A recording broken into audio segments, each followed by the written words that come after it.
আসসালামু আলাইকুম, welcome back to my channel my kitchen. আর একবার স্বাগতম। চলে আসলাম আরও একটি রেসিপি নিয়ে আপনাদের মাঝে।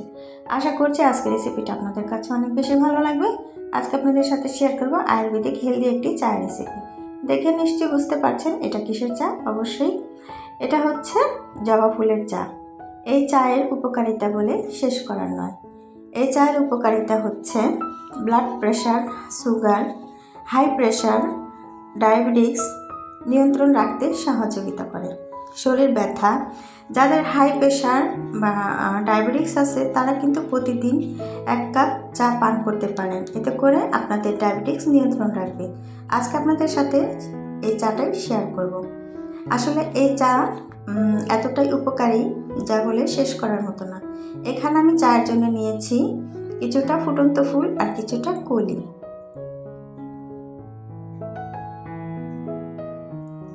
চায়ের জন্য নিতে হবে এখানে গোলমরিচ, এখানে 2টো দারচিনি, এখানে 4টা লং আর নিয়েছি তেজপাতা। তবে এখানে যদি আপনাদের কাছে তুলসী পাতা থাকে তুলসী পাতা আপনি নিতে পারেন।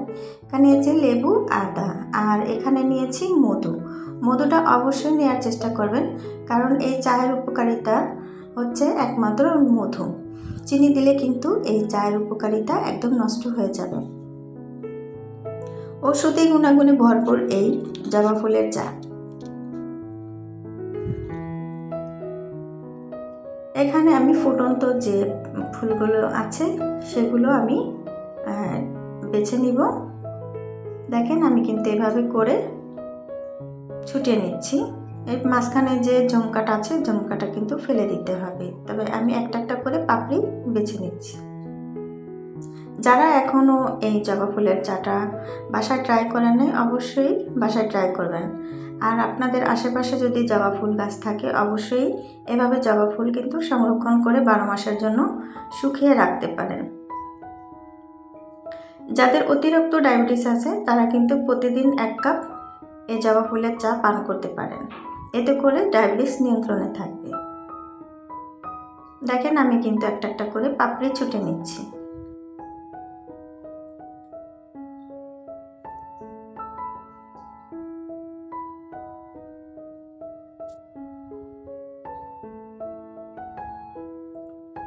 যারা দেখতে দেখতে এ পর্যন্ত চলে এসেছেন একটি লাইক দিতে ভুলে গেছেন, প্লিজ একটি লাইক দিয়ে আমার ভিডিওটি কন্টিনিউ করবেন। অনেক আপুরা অনেক বড় একটা কমেন্ট করে কিন্তু একটা লাইক দিতে চান না। প্লিজ একটি লাইক দিবেন। আপনাদের একটি লাইক আমার ভিডিওটা অন্যদের দেখতে সাহায্য করবে। আর এটা কিন্তু শেয়ারের কাজ করে অবশ্যই একটা লাইক দিয়ে আমার ভিডিওটি দেখা শুরু করবেন দয়া করে। অনেকেই লাইকটা দিতে চান না, বুঝি না কেন যে লাইক দিচ্ছেন না আপনারা। তো এখানে দেখেন আমি কিন্তু কলিগুলো বেছে নিচ্ছি। তবে কলিগুলো একটু সাবধানে বেছে নিতে হবে, কারণ অনেক সময় কিন্তু কলির ভিতরে পোকামাকড় বাসা বেঁধে থাকে সেজন্য। তবে দেখেন আমি কিন্তু একটা একটা করে কলিগুলো বেছে নিচ্ছি। এই ধরনের ইউনিক রেসিপি পেতে হলে অবশ্যই আমার চ্যানেলটিকে সাবস্ক্রাইব করে আমার পাশেই থেকে যাবেন। পাশে থাকা বেল আইকনটি প্রেস করে রাখবেন, যখন আমি নতুন নতুন ভিডিও ছাড়বো সবার আগে আপনাদের কাছে নোটিফিকেশন চলে যায়। সবার আগে আপনারা এই ভিডিওটি দেখে নিতে পারেন। তো দেখেন আমার কিন্তু সবগুলো বাছা হয়ে গেছে। যারা ফেসবুক থেকে দেখছেন আমার চ্যানেলটি চাইলে ফলো দিয়ে রাখতে পারেন। যারা এই কাজটা আগে থেকে করেছেন তাদেরকে অসংখ্য ধন্যবাদ। এখানে আমি চায়ের জন্য 1 মগ পানি দিচ্ছি। তবে আমি যে মগে দিয়ে আমি চাটা পরিবেশন করব। তো দেখেন পানিটা বলক চলে এসেছে। এই পর্যায়ে আমি আদা থেতো করে রেখেছিলাম সেই আদা কুচিটা দিয়ে দিলাম। এবার দিয়ে দিব লং, এবার দিয়ে দিব দারচিনি, এবার দিয়ে দিব গোলমরিচ।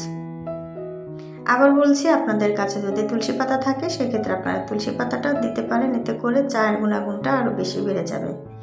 এবারে আমি সবগুলো একটু ফুটিয়ে নিব। যারা ইউটিউব থেকে আমার প্রতিদিন ভিডিও দেখছেন আমার চ্যানেলটি এখনও সাবস্ক্রাইব করেন না, প্লিজ আমার চ্যানেলটি সাবস্ক্রাইব করে দিবেন। দেখেন আমার কিন্তু এগুলোর থেকে কালার চলে এসেছে।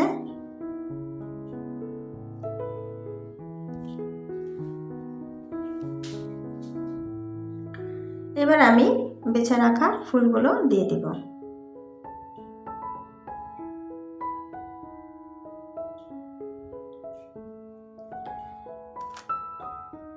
এই জবা ফুলের চা প্রতিদিন 1 কাপ পান করলে আপনার মাথা ঠান্ডা থাকবে, আপনার হাই প্রেশার, আপনার ব্লাড সুগার এগুলো নিয়ন্ত্রণ করবে। অবশ্যই 1 কাপ চা খেতে চেষ্টা করবেন। যে কোনো ফুল, যেমন জবা ফুল আছে, গোলাপ ফুল আছে, এগুলোর আপনারা প্রতিদিন অপরাজিতা চা আছে। যদি এরকম রেসিপি দেখতে চান আমার চ্যানেলে দেওয়া আছে, অবশ্যই ভিজিট করে আসবেন।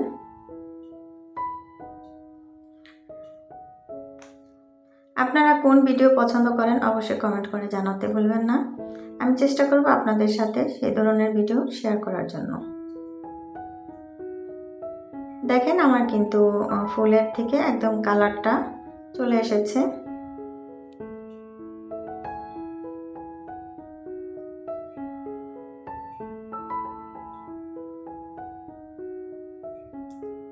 কিছুদিন ধরে দেখছি আমার ভিডিওতে ভিউ আসছে না, লাইকও আসছে না। প্লিজ আপুরা, আপনারা চেষ্টা করবেন একটু টাইম দেওয়ার জন্য, কারণ আমি অনেকের ভিডিও কিন্তু মনোযোগ সহকারে দেখি, হয়তো বড় একটা কমেন্ট করি না, ছোট্ট একটা কমেন্ট করি।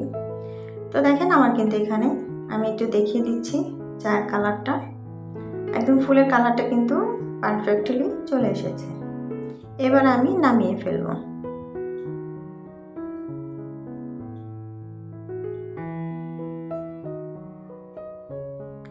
এবার আমি চা চাকনি দিয়ে আমি ছেঁকে নিচ্ছি।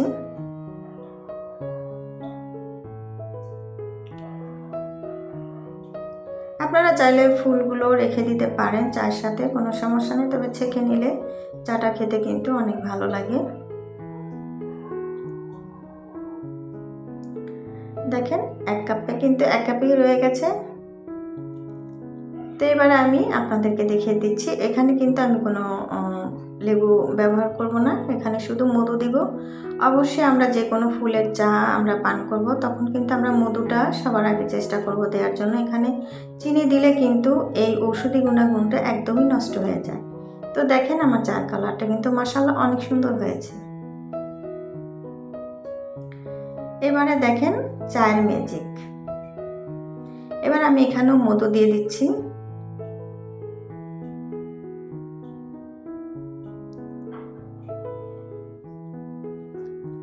যাদের ডায়াবেটিস আছে তারা কিন্তু মধু দিয়ে খাবেন, অবশ্যই চিনিটা ব্যবহার করবেন না। আর যারা সুগার ব্যবহার করেন তারা কিন্তু ডায়াবেটিসের সুগারটাও ব্যবহার করতে পারেন। এবার দিয়ে দিচ্ছি আমি কিছু লেবুর রস।